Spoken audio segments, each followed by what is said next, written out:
الشاب ده عنده 33 سنة، عاش حياته كلها في مصر وبدأ من الصفر. لو شفته في المطار ممكن ما تعرفش هو مين، ولا تقدر تتوقع انه مؤسس واحد من اكبر المواقع التعليمية في الوطن العربي، موقع قيمته بالملايين وبدأ حرفيا من غرفة. في الفيديو ده هتعرفوا كل التفاصيل. اهلا بيكم في رحلة العودة من دبي الى مصر. رحلة العودة دي هتبقى رحلة مختلفة شوية، هناخدكم في بعض التفاصيل المهمة جدا اللي انتوا فعلا هتستفادوا منها. تعالوا بقى نشوف هنعمل ايه.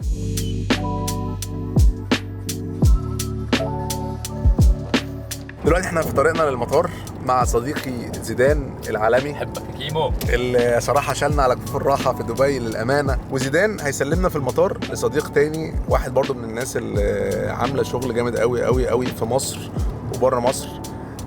حد عمل بيزنس من أوضة صغيرة في مصر، دلوقتي ما شاء الله قيمته بملايين الدولارات. بدأ شركة من 3 سنين، والشركة دي النهاردة بتشتغل من مصر والإمارات والسعودية.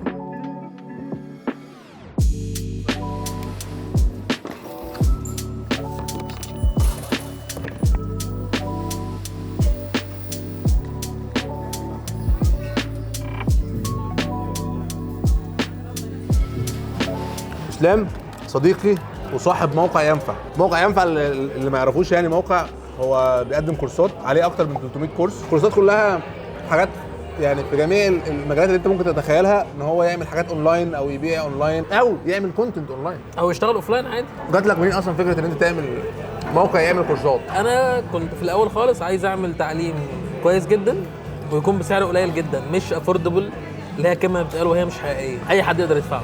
فالسوليوشن بتاع الموضوع ده او الحل ايه عشان تعمل ده؟ ان انت لازم تفصل وقت المدرب عن العمليه التعليميه نفسها. وقت المدرب يتفصل ازاي؟ ان هو تبقى اونلاين، ان هو الراجل يجي مره واحده بس يتسجل الكونتنت بتاعه او الحاجه اللي هو عايز يقولها او العلم بتاعه وات ايفر اللي هو عايز ينقله للناس، يتسجل مره واحده. فالراجل يجي مره واحده بس، وبعدين ده يتاخد ويتباع للناس.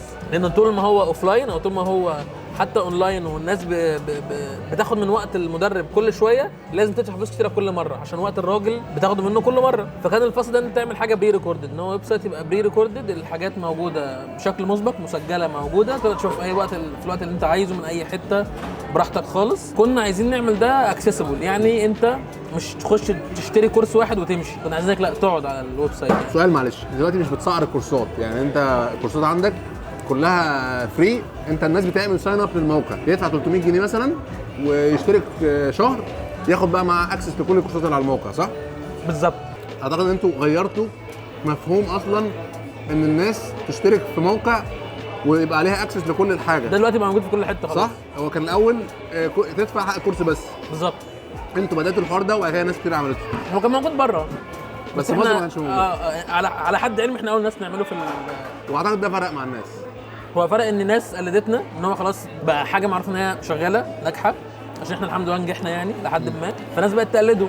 حتى في ناس قديمه كانت قبل مننا بكتير عملت برضو، غيرت البيزنس موديل. المهم النتيجه في الاخر ان موضوع ان انت تدفع فلوس قليله وتاخد محتوى كتير جدا حرفيا مصروف عليه ملايين، سواء عندنا او عند بلاتفورمز ثانيه، ده خلاص بقى ده العادي في السوق، يعني ده بقى خلاص بقى ده الطبيعي. سؤال بقى رفيع. اتفضل يا باشا. انت اصلا لما جيت بدات البيزنس كنت حاطط مثلا رقم معين كان معاك، ولا استلفت يا لا، دي قصه طويله دي. تشتغل فول تايم، بعد كده تحوش، بعد كده الناس كلها بتحوش، بتعمل عربيات، بتجيب عربيات ولا تتجوز. انا حوشت عملت شركه، بعدين بتدرك بعد كده، عشان في ناس بتبقى حاسبه ان هو انت بتعمل الشركه عشان تعمل فلوس. لا، الشركه انت بتاخد من حياتك، بتعمل فلوس بعدها بفتره، ده ان عملت. يعني انت مثلا مفيش شركه في الدنيا مثلا بتعمل فلوس من اول سنه، فانت محتاج تقعد سنه 2 3 في الشركه قبل ما الشركه تبدا تبقى هي اللي بتعمل لك الفلوس. انت عملت فلوس بقى قد ايه؟ الشركه بتعمل فلوس كتير، بس فلوس كتير بتعملها بتصرفها. ده الكونسيبت بتاع الستارت ابس. يعني مش كل حد بيعمل شركه بيعمل فلوس على طول. ما هو انت بتبقى اختياراتك، انت ممكن مثلا الشركه تعمل فلوس فتاخد فلوس تصرفها بره، تمام. ففي الغالب الشركه دي هتقفل، او شركه الستارت ابس بتعمل فلوس ومعظم الفلوس دي بترجع فيها تاني، او الشركات العاديه بتعمل فلوس وبتاخد جزء من الفلوس انت تاخده ليك وجزء من الفلوس تاني يرجع الشركه، على حسب انت عايز الجروث بتاعك او النمو بتاع الشركه عايز يبقى ازاي. عايزه يبقى عالي بتصرف كل الفلوس او معظمها عليها، عايزه يبقى عادي بس انت بقى مستريح بتاخد جزء من الفلوس، وهكذا. التقسيمه بتاعتك انت اللي بتحددها. بس نوعيه الشركات اللي زي ينفع او الستارت ابس عموما، هي اصلا لو عملت فلوس بتاعتها يعني هي ما كانتش بتخسر، ده كده انجاز. لان معظم الستارت ابس بتخسر في الاول عشان بتبقى بتصرف على نمو الشركه انها تكبر، سواء بقى انت تجيب يوزرز او تعمل اكوزيشن او تعمل كونتنت، وات ايفر انت بتعمل ايه او ايا كان انت بتعمله، انت بتصرف معظم الفلوس اللي الشركه بتدخلها على الشركه نفسها.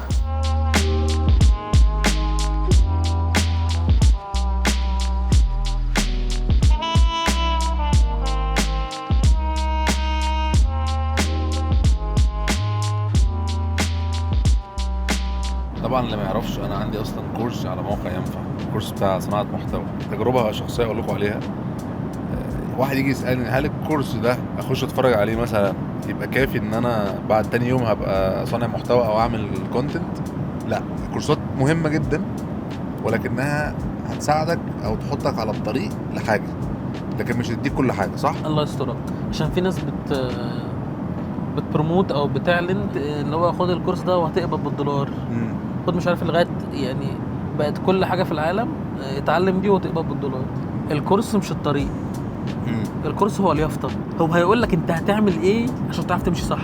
تمام. لكن مش هو اللي هيمشيك، انت لازم تمشي. انا شايف ان اي حاجه تعليم في الدنيا هي دي وظيفتها. مش هتبدا النهارده تتعلم حاجه تاني يوم تشتغل تبقى بالدولار، ده مستحيل. لو عملتها ربنا يوفقك يبقى انت حاجه نادره. في 2023 ايه نصيحتك لاي حد عايز يعمل بيزنس؟ اللي انا شايفه اللي الناس لازم كلها تعرفه، اي حد هيبدا بيزنس بس هو لازم يبقى عارف ان احتماليات فشله هي اكبر بكتير جدا من احتمالات نجاحه، واكبر بكتير جدا اللي هو بنتكلم في 95 ل 5%. ايه اكبر غلطه اي حد بيعملها؟ اكبر غلطه اي حد يعملها في البيزنس، وخصوصا الناس خصوصا وانت لسه بتبدا، انك بتخلي جيبك وجيب الشركه حاجه واحده، ودي مصيبه. ايه اللي شايفه نجح موقع ينفع؟ ارزاق. رزق بتاع ربنا، بس كده، بركه دار الوالدين.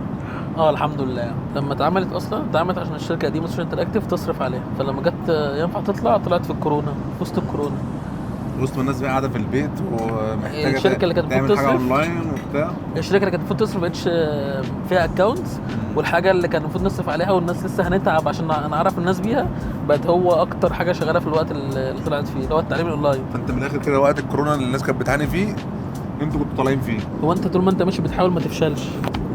لان انت لو النجاح ليه 1 2 3 4 5 كان في عين جه حد قال لك ده كتاب النجاح، امسك اعمل ده، كله يلا يعمل مشاريع وكله يلا ينجح. صحيح. بس هي مش كده، هو انت بتحاول ما تفشلش طول الوقت، ولو ربنا اراد هتنجح، ربنا ما ارادش وانت بتعمل كل حاجه صح برضه مش هتنجح. فهي الاجابه الاولانيه حقيقيه، هي ارزاق فعلا بتاعت ربنا يعني. بس الحمد لله. قد يعني انت بتزعل ايه؟ المخرج يعني هات كل حاجه